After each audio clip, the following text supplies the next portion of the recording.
So these are little videos showing you how to do the assignments if you do have any problems. Question 1. Calculate the investment needed to earn $20 in interest. So there's a number there. In 15 weeks. And there's a number there at 6.5% flat. Now if we follow the premise of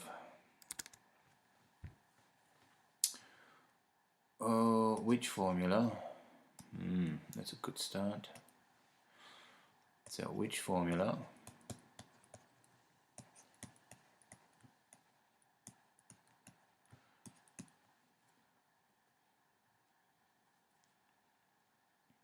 Now we want to substitute, where we replace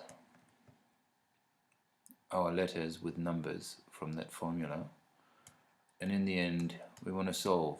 So there are the 1, 2, 3 steps. Now let's go back to that question. So first of all, we need to identify a particular magic word. In our case it's flat, meaning simple interest rate, because for the simple interest rate all we are getting is,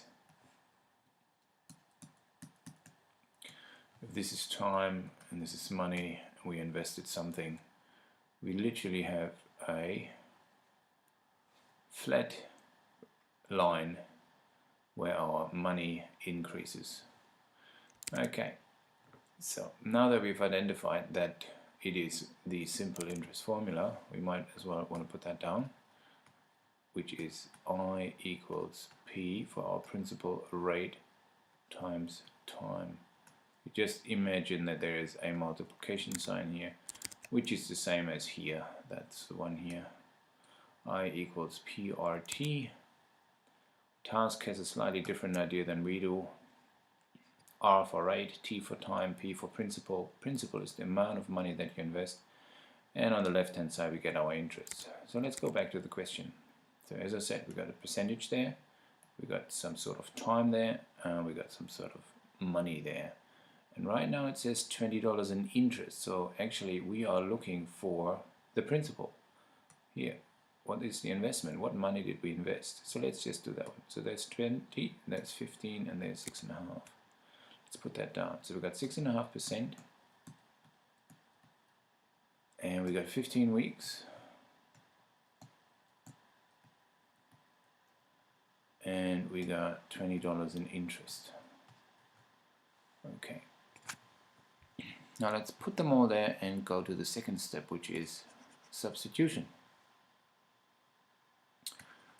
So we know already what the interest is. So what we are looking for is our investment. And we multiply that by a rate. Now the rate needs to be converted into a decimal. So all we do is we divide by 100, because look at that one. It just, this one should indicate, look, it looks a little bit like the divided sign, you know, just rotated. You just rotate it. Oops, come on. Oop, it doesn't want to rotate. No, that's a bit silly. Oh no, that's not it here. That's the rotate. Okay, so rotated by 45 degrees, so let's do that again. So there's our division sign, and if we rotate this, we get our percentage sign. Okay, so let's do that again. So we want to multiply by a rate, and the rate has to be converted to a decimal, so we multiply by 0.065, and last but not least, so we got rid of this bit. That's fantastic. So we didn't need to do anything here. And now we want to multiply by a time. Well, with the time, remember that rate, 6.5% per annum, per year. So whatever we do, we need to now make sure that we are actually not having this run for an entire year. So the interest rate is per year, and so is the time value. So the time value is always in T. So T equals time, and in finance it's a year. So now we need to find out, we only have this run for 15 weeks. So we do know that 1 year equals 52 weeks. Because at one stage we have learned that there are 365 days in a year, and if we divide that by 7 we get something that is 52 point something. And I don't want to just tell you that that's the case. 365 divided by 7 equals 52.14. There it is, precisely. Okay, so that's 52 weeks. So what we need to find out now is what is the fraction of a year that is 15 weeks. So 1 year is the same as 52 divided by 52. That equals 1. So now we have obviously something that's smaller than 1 but bigger than 0.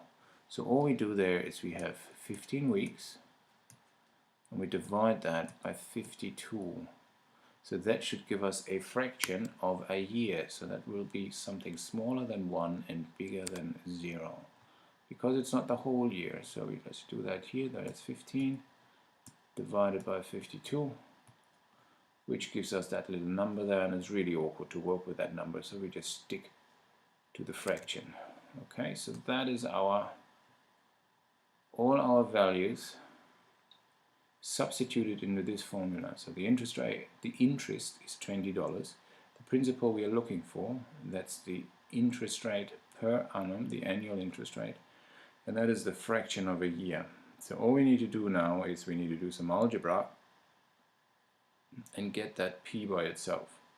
So we want to get rid of this and this. So what we can do is we divide 20 by 15 over 52, and to make this all a little bit shorter we could actually use the whole thing here and make that one group. We could put that in brackets, wouldn't matter. Yeah. So algebra now tells us that in order to find p we need to divide these two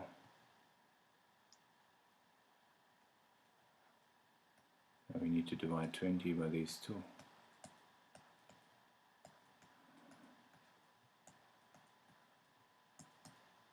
Which then equals our p. So let's put this one in our calculator. So we want $20 and we divide them by 0.065, that's 6.5% per annum. And now we won't have that for an entire year, we only have that for a fraction of the year, and the fraction of the year is 15 weeks over 52 weeks.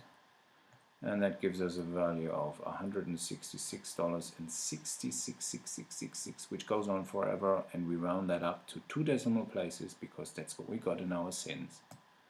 So P equals $1,066.67. And that is the first question done.